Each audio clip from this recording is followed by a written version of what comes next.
Hello and welcome to a special podcast. And this week I'm joined by Philly. How you going, Nugget lover? Evening. Brasher, the grumpy co-owner of a fantasy football team, Good evening. How are you today? and his fellow co-owner, the slightly overwhelmed and Broncos focused podcast member, Mr. Blackie. How you going? Well, I've got two teams now: the Broncos and Philly's fantasy team. The Swannies aren't going to be getting much of your attention. Just like at least. Oh no, the draft soon. I'm eagerly awaiting them to set a date for it. Gentlemen, this little segment, kind of to, I guess, whet people's appetite, basically has a pretty special little section that I thought we'd have a quick live reaction to. Evening, fellas. Evening, all. And a special shout out to all my fans, the two of them. Well, I was asked on short notice to provide a Pick Six segment for the Main Board podcast, but I was really busy all weekend, and I am pressed to get something done in time. So I'm going with a totally unscripted effort. No music, no sound effects, no smoke and mirrors, just winging it live, so to speak. So let's get straight into it then. First pick. During the broadcast of each NFL game this week, the commentators will mention COVID-19, Black Lives Matter, Blue Lives Matter, salute to the frontline medics, salute to service, and every other fucking social cause at least 857,000 times. Second pick. Packers head coach Matt LaFleur will troll Aaron Rodgers by only calling 10 pass plays the entire first half. One of them a reverse wide receiver pass for a TD by Davante Adams.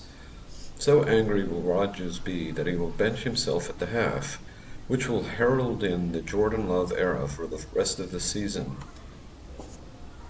Third pick. Before the conclusion of the Eagles-Washington game, Dan Snyder will be accused of inappropriate behavior and demeaning approximately 30 women from the Eagles and NFL and television staffs, as well as any other random women he may come across during the course of the day. Fourth pick. With no other team left to spy on, the Patriots will get caught filming and tapping the Russian embassy as they embark on the hunt of retrieving the Super Bowl ring Vladimir Putin stole from Robert Kraft. Fifth pick. On debut, Joe Burrow will throw for 500 yards and 6 TDs, setting new rookie records. Ironically, collectively, Trubisky and Foles won't even throw for 6 TDs until the conclusion of Week 8. Sixth pick. And finally, how about some unexpected upsets for Week 1? The Texans edge out the Chiefs, resulting in a new 5-year extension for Bill O'Brien post-game. The written-off Jaguars come from a 3-score deficit to trump the Colts. The Panthers put up 40 on the woeful Raiders. The Cardinals easily account for the hapless Niners. The Broncos sack Tannehill 9 times on the way to a resounding victory. And finally, a blown coverage by Chuck Clark results in a last-minute Browns win and pushing and shoving on the Ravens sideline. So that's that. Okay, what else can I do for a few minutes? How about a little Q&A for my social media apps?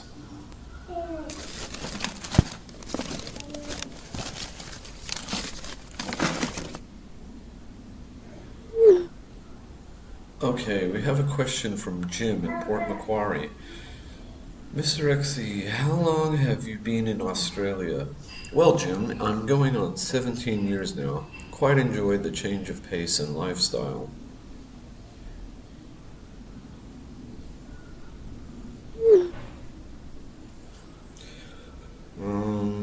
Bill from Cairns asks, what NFL team do you support? Well, Bill, I used to be a Raiders fan, but I dumped them a few years ago and now follow my other childhood team, the Dolphins. Also, since 2019, I've become a 50 years Chiefs fan.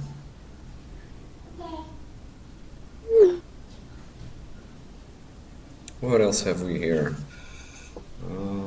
Julie from Sydney asks, "Are you single?" Yes, Julie, I'm mostly unattached. What else do we have? Luke from Perth asks, "Gigi, are you single?" Well, Luke, if you play your cards right, you never know what could happen.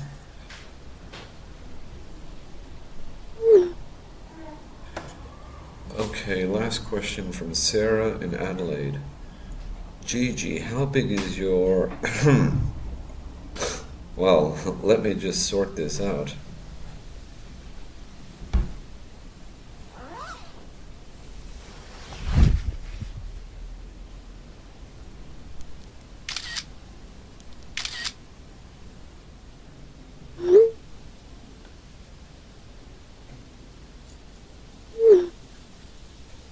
Let's see what Sarah has to say now. That's right, Sarah. Wow, sir, indeed.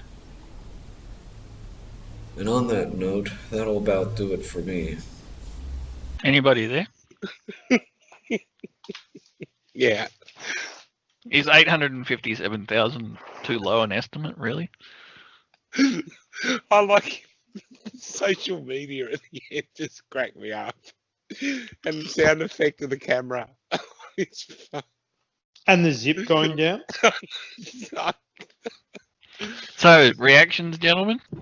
Well, I think COVID-19, I think any broadcast booth that's mentioning Blue Lives Matter is probably getting a don't come Monday. In terms of Aaron Rodgers getting 10 pass plays, I'd say it's probably going to be more because they're going to be playing from behind early. So I'd say it'd be closer to 20. I still think it's a good chance that Jordan Love comes in the second half. Dan Snyder's assaulted Eagles girls now. I thought he'd be more of a cowgirl. Patriots and Kraft Super Bowl ring. I mean, it's a look back to current events from a few years ago. Probably my favourite thing was Burrow throwing for 500 yards and 6 TDs. He's obviously been speaking to Fui. He'll be lucky to do that in the next 3 weeks, I reckon. Outside of that, GG's probably got pretty high expectations for the AFC South, which I expect to be one of the worst divisions going around, with wins to Texans and the Jags beating up on the Colts. And 9 sacks for the Broncos made me a little bit sad because that obviously isn't going to happen anymore. Well, it's probably a good thing that Booger McFarlane's not in the commentary box anymore, because the first time BLM will be mentioned, Booger McFarlane will still be explaining to the TV audience 35 minutes after it was first raised what it is. It would be hard to get to the 857. I'd be going the unders on the half a million though. Absolutely no doubt. You know, I'm even surprised Rodgers will last to halftime. I reckon that's the lock of the week tip from GG there. I think there's every chance that the toys will get thrown well before halftime in the Packers game. Snyder, isn't that before the courts are under investigation? The less said about that at the moment. Patriot, is Putin the only one with a Patriots ring? Kraft ring? Hasn't he got enough to give one to the entire United Nations? So I'm not sure why he's singling poor old Putin out for wanting that one back. But if that's the way it is, that's the way it is. Burrows, nah, not even close. I'm sorry, Gigi, you're way out there. It's going to take at least until December before Foles and Trubisky get to 500 yards.